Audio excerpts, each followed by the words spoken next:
영국에서 한 청년이 장난삼아서 런던의 유명 인사 20명을 뽑아서 명단을 만들고 난 다음에 일제히 똑같은 시간에 꼭 같은 전문을 발송했다고 합니다.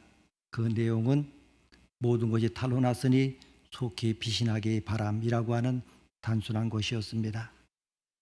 정말 그 이튿날 어떤 일이 일어났겠습니까? 영국의 유명한 인사 20명이 거의 같은 시각에 일제히 런던에서 감춰버리고 말았습니다. 그런데 대한민국 같은 경우는 어떻겠습니까?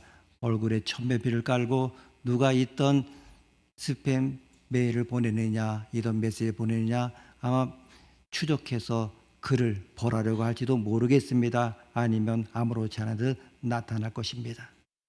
나중에는 저 사람과 다른 것이 뭐냐, 오히려 물귀신 작정으로 갈 것입니다. 하여튼 이 에피소드가 우리에게 던져주고 있는 메시지는 단순하지만 분명합니다. 죄인 아닌 사람이 한 사람도 없다고 하는 것입니다. 오늘 본문 10절에서 의인은 하나도 없나니 하나도 없도다라고 한 말씀을 그대로 입증하는 것입니다.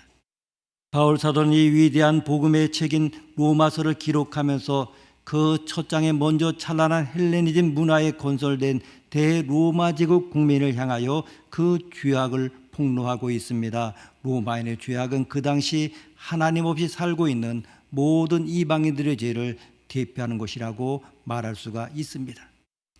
그들이 자랑했던 문화, 그들이 자랑했던 정치, 그들이 자랑했던 사회와 상관없이 그들이 얼마나 깊은 불신앙과 부도덕의 죄악 속에 빠져 있는가를 고발하고 있습니다. 이것이 1장의 내용입니다.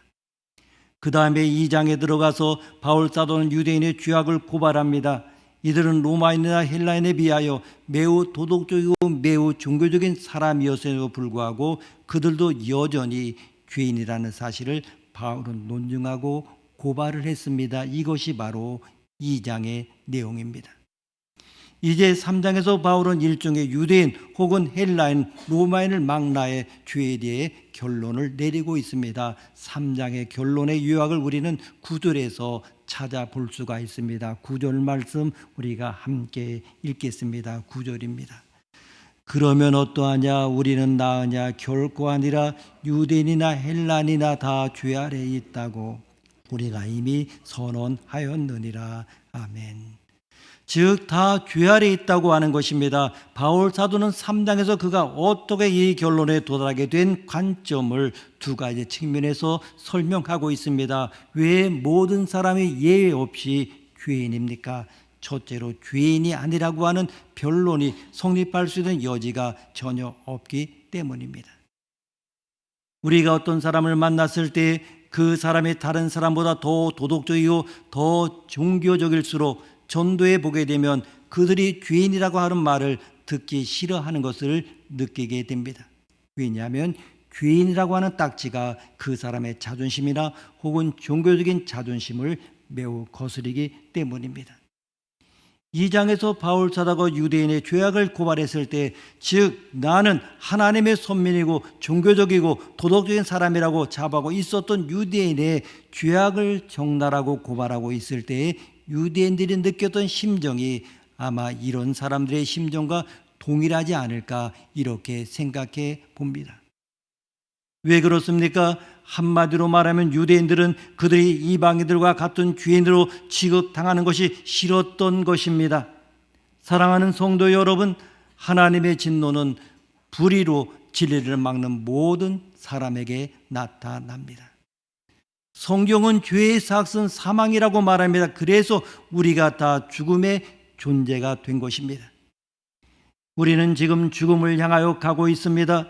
사람들은 살고 있다고 착각합니다. 그러나 우리는 다 죽고 있는 것입니다. 히브리서 9장 27절은 선언하고 있습니다. 한 번 죽는 것은 사람에게 정해진 것이요 그 후에는 심판이 있으리니. 아멘. 죽음을 생각할 수 있는 사람은 지혜로운 사람입니다. 우리가 죽게 되면 우리가 산대로 심판을 받습니다. 재판이나 심판은 죄가 있는 사람에게는 아주 무서운 것입니다. 그러나 죄를 용서받은 사람들은 아무리 심판이 오고 재판이 있다 할지라도 진노가 있다 할지라도 떳떳합니다. 인생의 가장 중요한 문제는 죄의 문제입니다. 그러나 많은 사람들은 죄 문제 이야기를 꺼려합니다. 정말 그것을 덮어두고 싶고 피하고 싶은 것입니다. 덮어두고 피했다고 해서 죄가 없어지면 얼마나 좋겠습니까? 죄의 문제는 정면 돌파해야 됩니다. 이것은 부딪혀서 해결해야 됩니다. 이것을 해결하지 않으면 우리는 평생을 괴로움 속에서 살아갑니다. 겉으로 아무런 문제가 없는 것 같습니다. 그러나 우리는 심각한 죄책감에 빠집니다. 세상에 살 때뿐만이 아니라 죽고 나서도 그 문제는 심각한 문제가 되는 것입니다.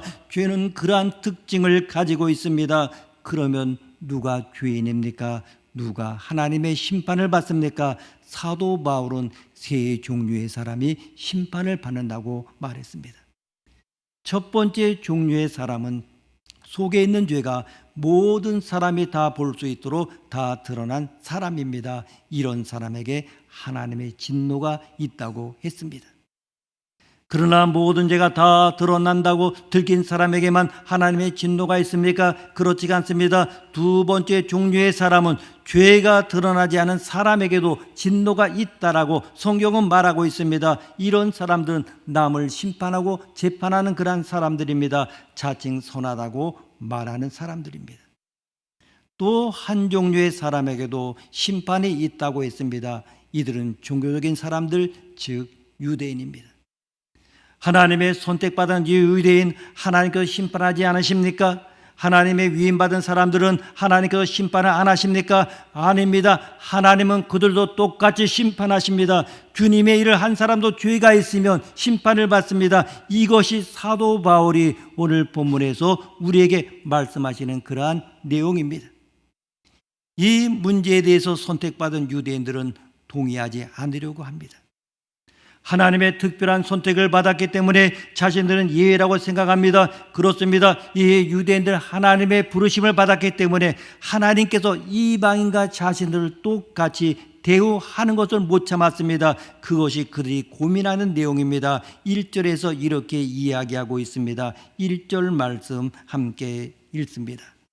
그런즉 유대인의 나음이 무엇이며 할례의 유익이 무엇이냐.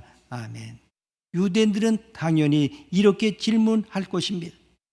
유대인과 이방인의 차이는 무엇인가? 할례를 받았다고 하는 것과 할례를 받지 않았다는 것은 무슨 차이가 있는가? 그러면 할례를 특별히 받을 이유가 없지 않은가? 이런 이야기입니다. 정말 맞는 말입니다. 그렇게 여길만 합니다. 그래서 사도 바울은 그 질문에 대해서는 동의합니다. 2절 말씀 함께 읽습니다. 2절입니다. 범사에 많으니 우선은 그들이 하나님의 말씀을 맡았음이니라. 아멘. 사도 바울은 그들에게 나은 점이 있다고 하는 것을 인정합니다. 정말 이 유대인들 특별합니다. 할례를 받았다고 하는 것은 어떤 의미에서는 큰 특권입니다. 범사에 많다고 했습니다. 9장에 보게 되면 범사에 많은 것들에 대해 설명하고 있습니다. 로마서 9장 4절 5절 말씀 보게 되면 그들은 이스라엘 사람이라 그들에게는 양자됨과 영광과 언약들과 율법을 세운 것과 예배와 약속들이 있고 조상들도 그들의 것이요 육신으로 하면 그리스도가 그들에게서 나셨으니 그는 만물에 계셔서 세세 찬양 받으실 하나님이시니라. 아멘. 여러분 한번 생각해 보십시오. 이스라엘 백성이 얼마나 많은 축복받았습니까? 양자됨, 언약, 영광, 율법, 예배, 약속, 조상, 그리스도까지 그들에게 주어졌습니다. 자랑할 만합니다. 이렇기 때문에 그들의 선택 의식은 뿌리를 뽑기가 어렵습니다. 그런데 이러한 모든 축복보다도 더 결정적인 축복이 있습니다. 2절 말씀 보겠습니다. 2절입니다. 범사에 많으니 우선은 그들이 하나님의 말씀을 맡았음이니라. 아멘. 하나님의 말씀을 맡은 축복입니다. 우리가 세상의 어떤 일을 맡아도 축복이라고 생각합니다. 그런데 하나님의 일을 맡았으니 얼마나 큰 축복입니까? 우리가 세상의 진리를 깨달아도 그것을 축복이라고 이렇게 말하는데 하나님의 진리를 맡았다고 한다면 얼마나 자부심이 대단하겠습니까? 또 한 가지의 질문이 있습니다.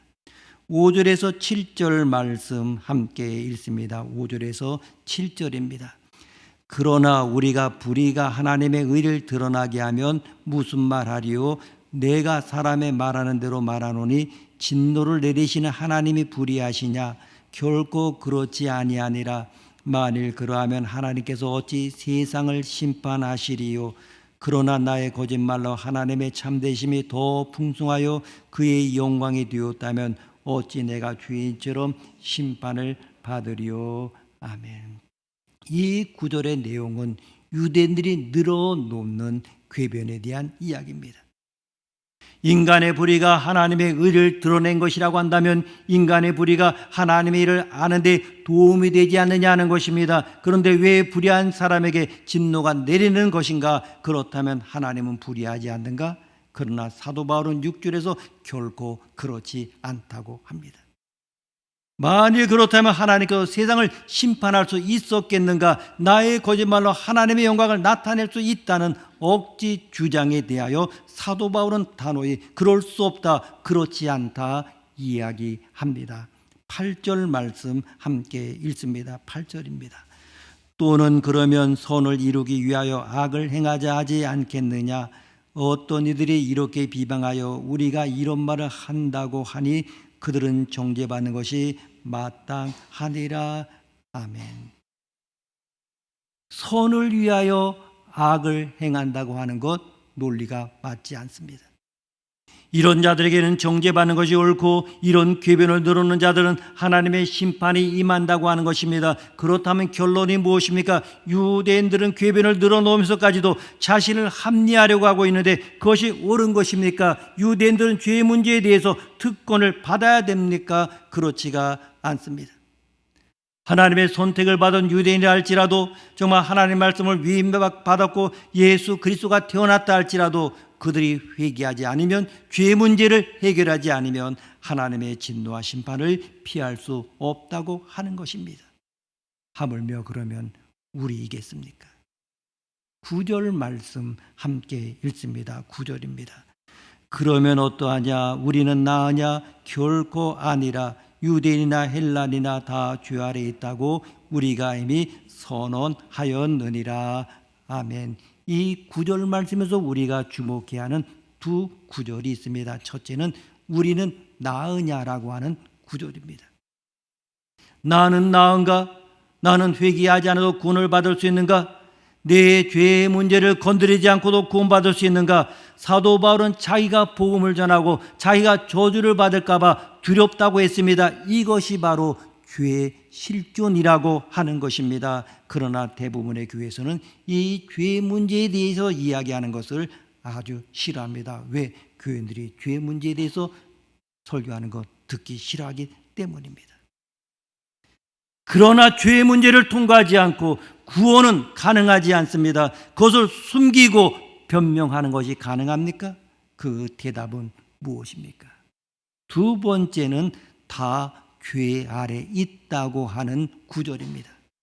다라고 하는 말은 이 지구상에 누구든지 예외가 없다고 하는 것입니다. 우리는 이 구절 말씀을 통하여 두 가지 질문을 스스로에게 던져야 됩니다. 우리는 더 나은가? 우리가 죄 아래 있다고 성경을 말하고 있는데 과연 이것이 사실인가? 나도 그 안에 들어가 있는가? 3장에서 구약과 시편과 이사의 구절들을 인용하면서 인간이 죄인인 것을 10절에서 18절까지 적고 있습니다. 10절에서 18절 말씀 우리가 함께 읽습니다. 기록된 바 의인은 없나니 하나도 없으며 깨닫는 자도 없고 하나님을 찾는 자도 없고 다 치우쳐 함께 무익하게 되고 선을 행하는 자는 없나니 하나도 없도다. 그들의 목구멍은 열린 무덤이요 그 혀로는 속임을 일삼으며 그 입술에는 독사의 독이 있고 그 입에는 저주와 악독이 가득하고 그 발은 피 흘리는 데 빠른지라. 파멸과 고생이 그 길에 있어 평강의 길을 알지 못하였고 그들의 눈앞에 하나님을 두려움이 없느니라 함과 같으니라. 아멘. 왜 모든 사람이 예 없이 죄인입니까?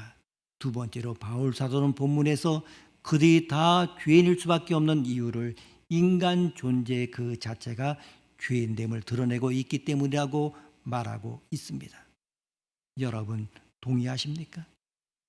이 10절에서 18절에서 없다는 말을 7번이나 강조하고 있습니다. 이것이 인생입니다. 서양에서 사람들이 가장 우상적인 대상으로 삼았던 그 사람이 세 종류의 사람이 있다고 합니다. 첫째는 의인이요, 둘째는 위인이요, 세 번째는 성자라고 합니다. 본문에서 위인이라고 하는 말은 나오지 않지만은 대신 구도자라고 하는 개념으로 바울 서다가 사용하고 있는 것을 봅니다. 의인은 없나니 하나도 없으며 깨닫는 자도 없고 하나님을 찾는 자도 없다라고 말씀하고 있습니다. 중세기까지만 해도 구도자들, 즉 진리를 찾는 자들을 위대한 사람, 위인으로 삼았습니다. 정말 이 구도 정신을 상실하고 있는 현대에서는 더 이상 하나님을 진지하게 찾거나 진리를 찾거나 위대한 가치관을 추적하고 있는 사람들을 찾아볼 수가 없습니다. 그러니까 이 중세기까지만 해도 구도자는 굉장한 위인으로 추대를 받았습니다. 그럼에도 불구하고 바울은 하나님을 찾는 자는 없다 선언합니다. 이 바울의 선언 앞에 즉각적인 이런 반박이 가능합니다. 아니, 수많은 철학자들이 신을 찾고 있는 것 아닙니까? 수많은 종교인들이 진리를, 절제를 찾고 있는 것이 아닙니까? 라고 말하고 있습니다. 칼 바르트는 이 부분에 대해서 사람들이 하나님을 찾고 있는 것 같지만 사실 우상을 찾고 있는 것에 불과하다, 이렇게 말합니다. 철학자들이 찾고 있는 대상을 한번 보십시오. 그들은 그들의 지성의 만족을 위한 신을 찾고 있는 것입니다. 또한 범속한 사람들은 단순히 자기들의 이기심을 충족시킬 수 있는 대상을 찾고 있습니다. 그것은 성경의 하나님이 아니라 우상에 불과합니다. 그렇다면 여러분이 찾고 있는 하나님은 어떤 하나님입니까? 나를 창조하신 하나님, 나를 심판하실 하나님, 그리고 내 삶을 바꿀 수 없는 하나님입니까? 아니면 단순한 우상입니까? 정말 내 삶을 바꿀 수 있는 그런 하나님이면 정말 우리는 정말 제대로 찾은 것입니다. 분명히 성경은 말하고 있습니다. 사람들이 실제로 찾고 있는 것은 하나님이 아니라 단순한 우상을 찾고 있는 것에 불과하다고 말하고 있습니다. 그래서 파스칼은 이렇게 말했습니다. 나는 이 세 가지 단어를 신용하지 않는다. 나는 의인이나 위인이나 성자가 존재한다고 하는 것을 믿지 않는다. 이 땅에는 오직 한 가지 종류의 사람들만이 존재한다. 그들은 죄인이다. 이렇게 말했습니다.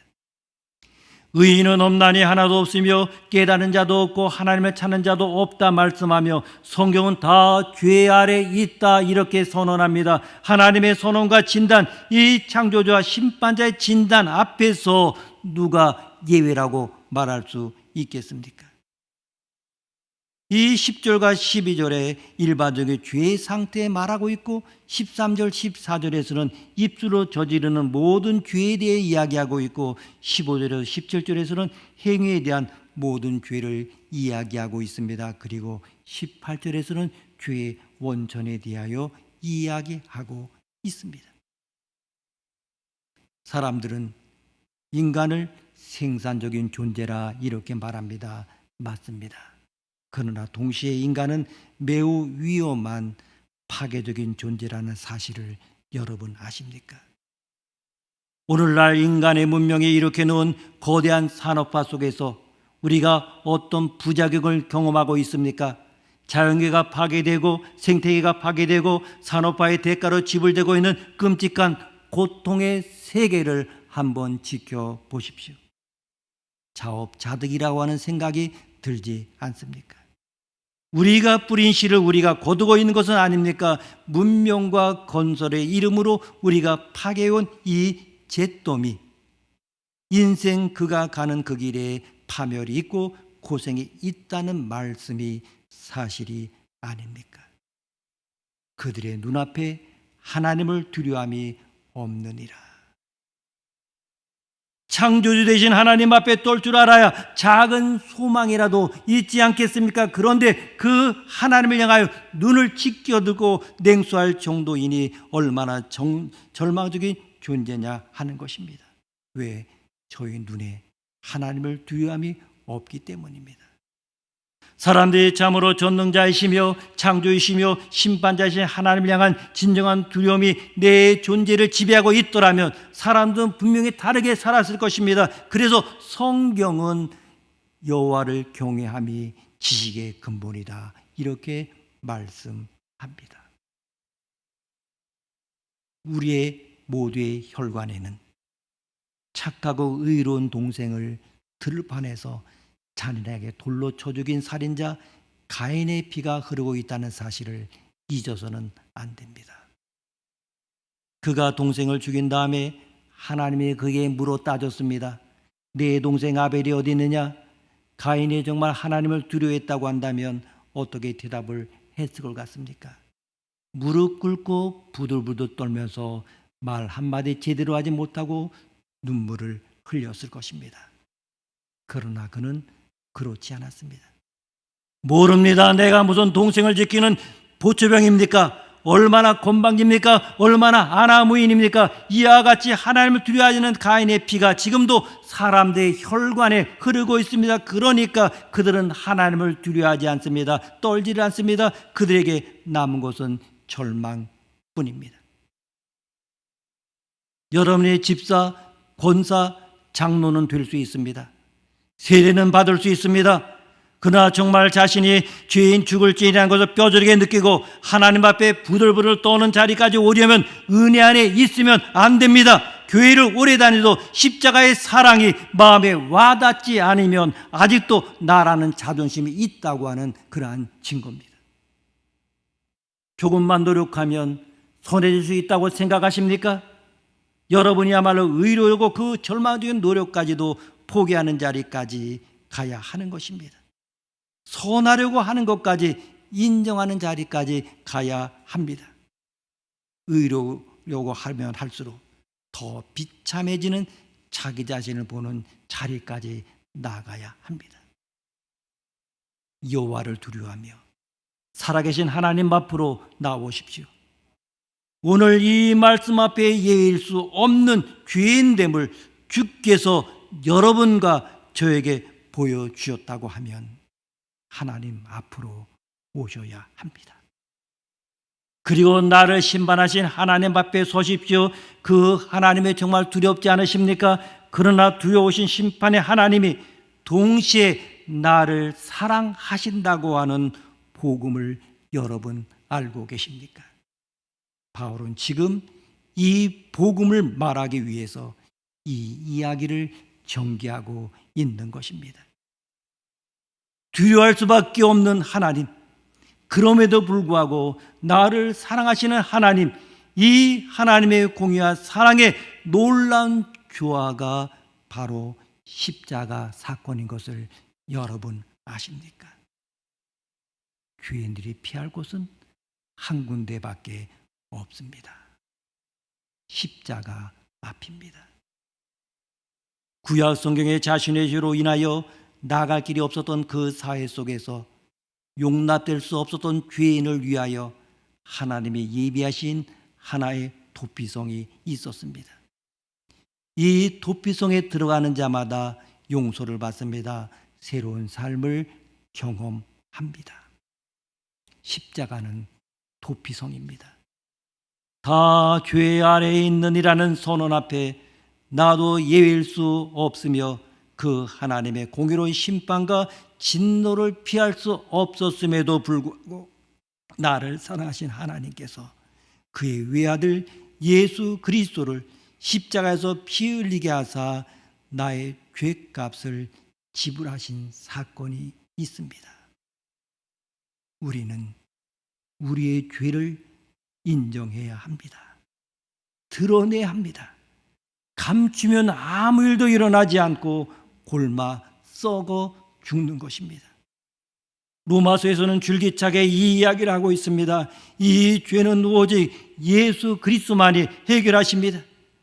유대인들도 예수를 믿어야 됩니다. 죄가 드러난 사람도 예수를 믿어야 됩니다. 죄가 밖으로 드러나지 않은 사람도, 도덕적으로 선하고 착하다고 하는 사람들도, 종교적인 사람들도 예수 그리스도로 말미암아 죄 씻음 받고 구원을 받아야 합니다. 하나님은 불꽃 같은 눈으로 그것들을 꿰뚫어 보고 계십니다. 여러분이 이것을 표현하지 않았다고 할지라도 하나님이 보시지 않는 것이 아닙니다. 그 죄를 여러분 다 어떻게 하시겠습니까? 여러분의 모든 죄를 예수 그리스도 앞에 다 가지고 나오시기를 바랍니다. 70년대 인기 가수가 있습니다. 그는 바로 이종용 씨입니다. 그 당시에 그가 부른 히트곡은 너 겨울아이 바보처럼 살았군요, 이런 것들이 있습니다. 이 사람이 대마초 사건에 걸려서 감옥에 들어갔습니다. 3개월가량 징역을 살았는데 거기서 어느 사형수로부터 전도를 받았다고 합니다. 사형수의 진지한 전도에 감동을 받아서 예수님을 영접했습니다. 그때 사형수가 이렇게 이야기합니다. 당신은 곧 나가게 되겠죠. 나가면 내가 세상에서 예수님을 위하여 못한 목까지 합해서 해 주십시오, 이렇게 말하더랍니다. 이종용 씨는 대마초 사건으로 해서 감방에 들어와 있을 때만 해도 자기가 아주 착한 사람이라고 생각했던 것입니다. 그러나 사형수 앞에서 예수님에 대한 이야기를 들으면서 자기가 얼마나 죄악한 죄인임을 비로소 알게 되었다고 하는 것입니다. 여러분 보십시오. 정말 자기에 대해서 절망하는 자리까지 떨어지니까 비로소 하나님이 그를 모든 악과 고통에서 건져내셨습니다. 대마초에서 해방을 받았던 것입니다. 슈로크에 그는 신학을 공부하고 미국에서 목회하고 있습니다. 여러분, 왜 판사보다도 사형수가 구원받기 쉬운 줄 아십니까? 사형수는 자기에 대해 절망한 사람이기 때문입니다. 왜 감방 밖에 있을 때보다도 안에 들어가서 예수가 믿기 쉬운지 아십니까? 감방 안에 들어가면 자기에게 절망할 수 있는 가능성이 그만큼 커지기 때문에 그렇습니다. 죄의 용서함을 받지 않으시겠습니까? 예수 그리스도의 피로 구원받지 않으시겠습니까? 이것이 이 시간 우리들에게 주시는 하나님의 말씀입니다. 이 말씀을 통하여 우리는 몇 가지 결론을 얻습니다. 죄를 고백하지 않고서는 구원은 절대 불가능하다. 죄를 고백할 때 철저히 인정하고 고백하라. 여러분, 숨기는 것만큼 손해입니다. 여러 증상이 생깁니다. 고백하기 어려운 병도 있습니다. 조금 창피합니다. 그러나 고백해야 고칩니다. 여러분, 죄가 아무리 창피해도 드러내야 됩니다. 사람 앞에 드러내라는 것이 아닙니다. 하나님 앞에 드러내라고 하는 것입니다. 인간의 선행으로는 구원받을 수 없습니다. 그것으로는 하나님께 나아갈 수 없습니다. 우리 모두에게 이런 축복이 있기를 바랍니다. 다시는 죄 때문에 겪는 죄책감과 고통이 없기를 바랍니다. 여러분의 죄를 인정하고 고열의 십자가 앞에, 은혜의 보좌 앞에 담대히 나아가기를 바랍니다. 주님 앞에 오십시오. 거기에 용서가 있습니다. 거기에 새로운 생명이 있습니다. 오늘 주님 앞에 와서 그분이 주신 용서와 그분이 베푸시는 새 생명을 체험하고 이렇게 고백하십시오. 오 주님, 나는 죄인입니다. 그러나 날 용서하신 주님을 찬양합니다. 이 찬양 속에 주님을 향하여 삶을 바꾸게 된 은혜와 놀라운 하나님의 사랑이 저와 여러분의 경험이 되시기를 바랍니다. 이제 우리가 함께 기도하기를 원합니다. 내 목소리가 내게 들릴 정도로 한 1, 2분 동안 통성으로 기도하시겠습니다. 여러분, 죄 용서함을 받지 않으시겠습니까? 예수 그리스도의 피로 구원받지 않으시겠습니까? 이것이 시간 우리에게 주신 하나님의 말씀입니다.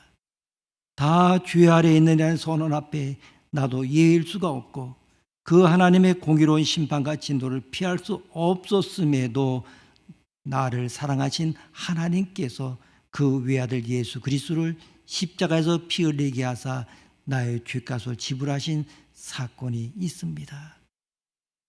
여러분, 하나님을 두려워하며 살아계신 하나님 앞으로 나오십시오. 주님, 나는 죄인입니다. 그러나 날 용서하신 주님을 찬양합니다. 주님 감사합니다. 이런 고백이 지금 이 시간 있기를 바랍니다. 이 시간 함께 기도하시겠습니다. 아버지 하나님, 죄를 고백하고서는 그거는 절대 불가능합니다. 우리가 죄를 고백할 때 절대 인정하고 고백하게 하여 주시옵소서. 정말 우리는 이후에 하나님의 심판 앞에 서게 될 것입니다. 그 하나님을 두려워하게 하여 주시옵소서. 그러나 두려우신 심판이 하나님의 동시에 나를 사랑하시는 그 복음을 우리는 압니다. 아버지 하나님, 공의와 사랑의 놀라운 조화가 십자가 사건 속에 일어났습니다. 정말 우리를 피할 곳은 한 군데밖에 없습니다. 다 십자가 앞에 서게 하여 주시옵소서. 다시는 죄 때문에 겪는 죄책감과 고통이 없게 하옵소서. 보혈의 십자가 앞에 은혜의 보좌 앞에 담대히 설 수 있도록 함께하여 주시옵소서. 우리의 죄가 붉을지라도 양토같이 희에 씻어주시고 흰 눈과 저렇게 하신 그 주님을 찬양하는 우리 삶에 되게 하시고 우리 모두를 우리를 축복하여 주시옵소서. 주님의 그 사랑의 음성을 온전히 듣게 하시고 거기에 결단한 주의 백성들을 축복하여 주시옵소서. 주님 함께하옵소서. 주의 사랑으로 덧입혀주시고 우리 모두의 새로운 그 주님의 사랑으로 또 감사할 수 있도록 함께하옵소서. 다 죄 아래에 있느니라는 선언 앞에 우리는 예외가 있을 수 없고 그 하나님의 공의로운 심판과 진도를 피할 수 없었음에도 불구하고 나를 사랑하신 하나님께서 그 외아들 예수 그리스도를 십자가에서 피 흘리게 하시사 나의 죄값을 지불하신 그 놀라운 은혜로 인하여 감사를 드립니다. 주의 시간 죄를 고백한 주의 성도들 불쌍히 여겨주시고 은혜 안에 거하게 하시고 다시는 죄 때문에 겪는 죄책감과 고통이 없게 하여 주시옵소서. 보혈의 십자가 앞에 은혜의 보좌 앞에 담대히 서게 하여 주시옵소서. 아버지 하나님, 오 주님, 나는 죄인입니다.